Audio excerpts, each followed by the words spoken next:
বর্তমান সময়ে content creator এত পরিমাণে বেড়ে গেছে এবং কন্টেন্ট ক্রিয়েটর যে পরিমাণ বাড়ছে তার চেয়েও রোস্ট ভিডিও বেশি বাড়ছে।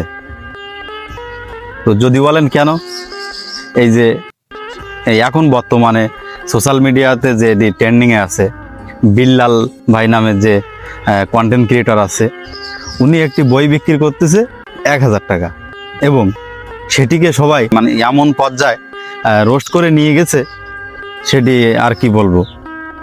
তো তার বই সে বেচতে পারে, সেটা সবার কাছে বেচতেছে না, এরা বেচতেছে যারা কন্টেন্ট করে তাদের কাছে। সোশ্যাল মিডিয়ায় এমন হয়ে গেছে যে আপনি ভালো করলেও রোস্ট, খারাপ করলেও রোস্ট, মানে রোস্টের শিকার আপনাকে হতেই হবে। তো রোস্ট না করে যদি একে অন্যের পাশাপাশি থাকেন তাহলে তো সবাই একসাথে হাত ধরে এগিয়ে যাওয়া যায়।